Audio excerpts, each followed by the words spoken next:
It doesn't need to take all day to decorate a cake. Here are some tips to make you more efficient, whether you're making one cake or several at the same time.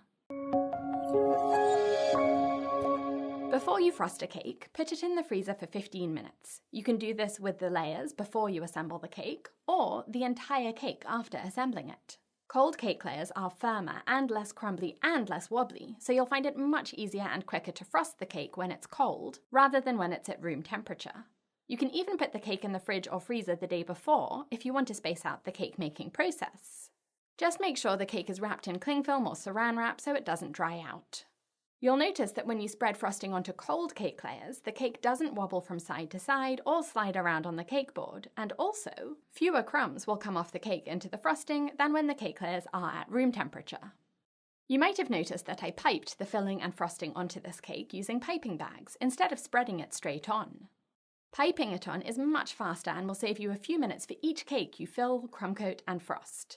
You don't need any piping tips to do this. Just use the hole cut off the end of the piping bag to squeeze the frosting through straight onto the cake. This is my 4-minute buttercream and the recipe is in the video description, but piping works with any kind of frosting. Organising your tools will save you lots of time for every cake you decorate because you'll know exactly where everything is. Try putting bottles of colour in a case with dividers that keep the bottles upright so that they don't fall over and leak and then stain your hands. And if you have lots of bottles, lining them up in rainbow order will make it even quicker to find the one you're looking for. Stand your cake combs upright in a divider intended for lids of pots and pans or Tupperwares so that you can see what you have and quickly pick up the one you want. Stencils are easy to find when they're in a folder with clear plastic wallets, so you can flick through them effortlessly before choosing one. Piping tips are also easier to see and choose when they're separated, instead of tossed into a large box, so you don't have to dig around to find the right one. When you've finished using frosting for a cake, add more colour to tint it for the next frosting or decorative detail, like the darker blue filling between these stripes. By using leftover frosting, you'll save time because you'll need to make less frosting and wash fewer bowls and spatulas. Did you know that you can freeze buttercream? That means that you can make double or triple batches in advance, store them in large Ziploc bags which lie flat in the freezer and hardly take up any space, and then just pull the bag out of the freezer a few hours before you're ready to use it. You can also prepare piping bags in advance if you're using buttercream, because buttercream can be stored at room temperature for 2 days.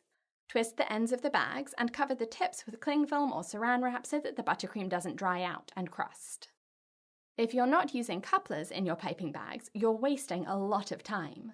To use a coupler, drop it into a piping bag, put a piping tip over the outside of the bag, and screw it on using the coupler ring.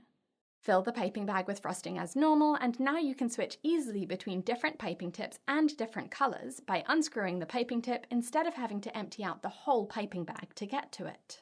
Here's a hack for super speedy switching of piping tips between piping bags. Don't bother cleaning the piping tip. Just squeeze the new piping bag to push the old colour through the tip, and when the new colour comes through the bag, it's ready. Couplers make things much quicker for rainbow cakes and any designs with lots of colours or textures, or both. For any piping tips you use often, like a 1M tip, which is this star tip, buy several of them so that you can move on to the next colour or stage of your design or the next cake without having to wash and dry the piping tip first. These tips are really cheap to buy, so it's not a big investment to buy several, but it will save you a significant amount of time. For hundreds of cake designs and decorating techniques, check out my online cake school. The link is at the top of the screen, or go to britishgirlbakes.com. Have you heard of one bag piping? I made up the name, so probably not, but it'll make sense in a moment. For ombre or watercolour frosting, where different colours or shades blend together, you can save time by putting all of those colours or shades into the same piping bag. The layered look is pretty in the piping bag and also on the cake, creating effortless blended frosting that looks like it took much longer to achieve. Use the same technique for blending colours in swirls piped onto the top of a cake, adding lots of detail in seconds. If you're making more than one cake using the same technique or ingredients, make those ahead of time together.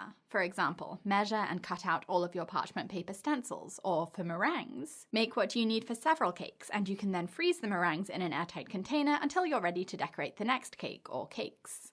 While you're frosting and decorating, keep a container close to you where you can toss dirty tools when you're finished with them. This keeps your workspace clear and makes cleaning up and washing up much quicker. For me, the biggest time saver is to bake in bulk. This means you can mix and bake big batches of cake batter, which is more efficient than doing different batches on different days, and then wrap the layers in cling film or saran wrap and freeze them for up to 2 months. If I'm decorating several cakes in a week, I like to divide my schedule so that I assemble and crumb coat cakes on one day and frost and decorate on a different day, so that you're using the same tools and materials for the same task, and that makes everything much quicker. Lastly, find something that works for you to make you move faster. For me, I like to have fast music playing in the background, and also I like to set a timer for each stage of my day as an incentive to finish the task within a deadline, which makes me work faster and I enjoy the challenge too. For hundreds of cake designs and decorating techniques, check out my online cake school and join my Club Plus for access to every mini course, master course, and live workshop. Thanks for watching.